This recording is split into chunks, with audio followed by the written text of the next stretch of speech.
Rizal mix. Kasi, you know, these guys, doon sa mga teams na pinaglaruan nila, easily can average in double figures. West guy, para for the Giant Lanterns, just introduce himself. Oh, he's big, Coach Louie. And mobile, no? Yes, Marco Balagtas. Alam mo naman, Mix, na impress ako sa two-way player. This guy, kahit hindi umiscore, but definitely can pass that basketball. There you go. Hard. That na, ang ganda na, talagang nandun na siya sa main rotation ni Coach Delta Pineda. How about Crania Viloria? Pero sabi mo nga, iba pa rin ang Balti Baltazar. Oo, talagang yung shot blocking kasi skills din eh. Right. MJ Garcia, down low to Jaymo Eguilos. That's a nice matchup against a Pasible. The bounce to Ramirez. He has that touch. Talaga? Dami Grabe. nila. Oo, grabe. Archie for three. That's good. Pampanga too. And, you know, sometimes those turnovers represent kung gaano na yung chemistry ng team nyo. And with this Pampanga team, they remain... There's the effort on the glass. Still no conversion. A Pasible on the run. They have numbers. Back to John. And there's the finish. Basket and one. We just saw Adrian Lau, by the way, for Rizal. Good to have him back. Jeff Yernes for three. That's too easy. Playing for the Pampanga Giant Lanterns team. And alam mo yun, mas marami siyang itinirang three-pointers na mataas. Mas mataas pa yung percentage. Like now, how they run their plays. Sobrang pasensya na yun. Oh, up another for Kurt Rayson. No basket. One more. He gets the bounce. 13 seconds to ready from way before. You see the first quarter field goal shooting. 8 out of 19. 5 out of 17. Pampanga looking good. As Santos bumps and scores. 25 points nila. 9 assists already. That's more than double of results out. Also would give you assists. Just so everybody knows. Kurt Rayson will fire with a smile. There you go. And here's Alvin Alday, the new leader of Rizal. Oh, that's stolen away. And this is a breakaway. Lefty layup for Jeff Yernes. Recovery for Viloria. Up ahead to JK. Good pass. Alvin Alday right to left. Basket and one of your opponent. Is it also applied when you pass the ball, a bounce pass in between the legs of your opponent? As Viloria. Last year, there were a lot of post-up options, post-up plays for Balti Baltazar. Just let them operate out Balti, but it still is not relatively easy compared to other teams. With all of these big men. And here comes Garcia. So now there are two Garcias in this lineup of Pampanga, but a steal. Viloria, the feed, and Alday with a finish. To just 7 points. Oh, that's a steal. Keith Agobida on the move. And he goes all the way. Ramirez. I'm interested to see if he can actually back down. There you go. There you go. He's big advantage. Coach Louie actually wants to give him a nickname. But I'd like to give him more moments. More moments pa. As Viloria was it. So everybody knows. Kasi they remain in the shadow ni James Cuequete and John Normal. That's right. Miggy Corteza, signature. Just missed it.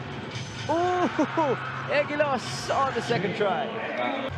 Who actually played with Alvin Alday last year for Bacoor. Agovida will fire. That's good. How about the assists? Now, already had 13 assists. Nice feed inside. Eguilos onto Ramirez who misses, but there's Miggy Corteza. That's a mismatch.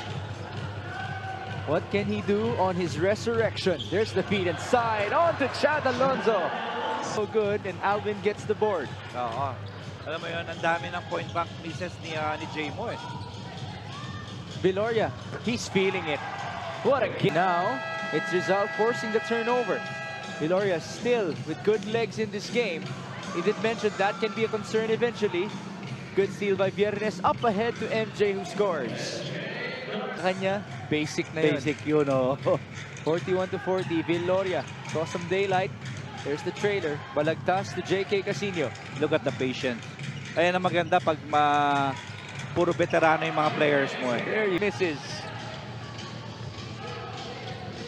Back to JK.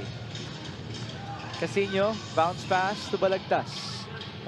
You know, looking at Balti at sa bench ng Pampanga Giant Lanterns, knowing this guy, alam ko kung ano yung naglalaro sa puso at isip niyan right now. Oh yeah. Alvin Alday. Plus, they've been very hungry since the first game. Ang dami ng tao dito sa Villar Coliseum, including the Tita squad of Parañaque. Later on, they will be cheering against Manila. Nice feed. Kevin Santos with a... You put out your first unit, you also know that the bricks of the game might turn out negatively for you. Because that's one thing that coaches needs to control, and it's your culture. That kasi pag minsan ganun yung nangyayari. But especially at this level, and ito yung right now na kailangan makontrol ng Pampanga. They are the target. Let's face it. They're the champion, and we know that they have the best line. Also supporting us. He's one of the VIPs of the Junior MPBL, which has already seen a lot of action in this venue. We are in the Villar Coliseum in Las Piñas City.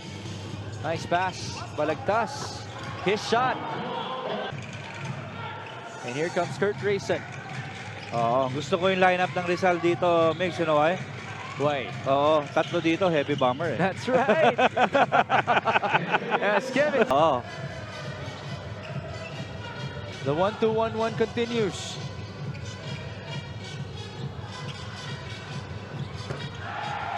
And now it's another basket. Keith Agovida from downtown. 58-48, 9 points for Kuya Keith. Here's Kurt Rayson. Three-pointer on the other end. A lot of close baskets. Agovida playing basic basketball. Nice pass. Jimenez off the glass and in. And not to the belief of Archie Concepcion. They're defending zone. So, expect nila na Brandon Ramirez na siya yung pinakabagong player dito. That's right. Sa pinakabago. Good hands by Villoria, but Rayson recovers. Kurt dancing. Up and under with some magic in the air. Pingoy gets the board. By the way, he's getting in better and better shape as each year goes by. Pag inupuan ka niya, talaga medyo mahirap na itulak eh. 22 seconds. Jerry against Miggy. Pingoy making that move. Corteza still in front of him. Agovida left wide open. That's too easy. Corteza almost got the board.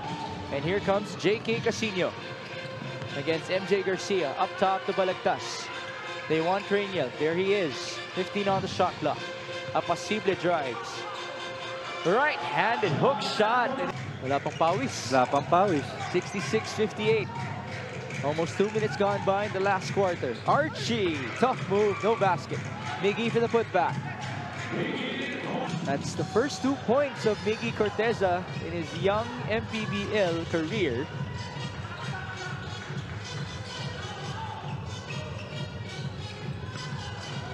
Villoria, nice feed onto John Apacible. Rebound Balagtas.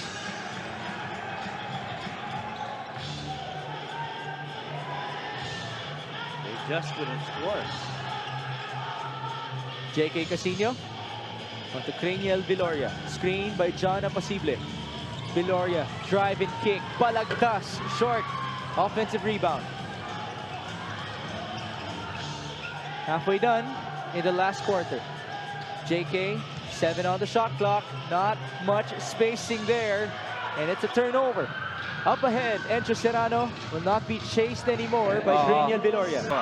Ooh, Aldaido got the steal. His first in this game. Ayan na. He's stamping his foot already. Malapit, alam mo, malapit na mag-grabs eh. Yeah. On his first game back in the MPBL. Wow, what a bump. A fantastic move by Keith. Now it's Alday who secures the board. These last 2 minutes are brought to you by GameX. Rizal is still on top, 70-64. Can they give Pampanga its first loss of the season in their first game? Agubida turns around and he scores! Pampanga Giant Lanterns. Now they get another stop. Casino up ahead. Viloria back to Agubida for an easy 2. Ito. 27-19. That's the assist story. And you know, that 9 assists Oh, that's a big 3. of the Giant. Oo. Alam mo, isang player na na-miss ko with the lineup ng... kasi nag-start silang naghanap ng kanilang scoring eh. Guy has to run back. They were supposed to make a sub. But good hands by Viloria. Screen up top. Encho attacks. Encho will score. The lead is 3. Look at that physicality. Double team. Cranial needs a teammate. There's Timajo. He's in trouble. Casino on to Cranial Viloria. He's fouled by Ramirez. Well, it seems like we just have to continue as Viloria makes his first free throw. 2-possession ball game now. Free throw shooting now at 7 out of 12. Still For this organization. You can see it from his face. 0 out of 2. No follow for Rayson, and Balagtas will be fouled. Imagine, Migs, if I'm looking at the stats right now, they're +5 in terms of field goal, +14 in terms of rebounding.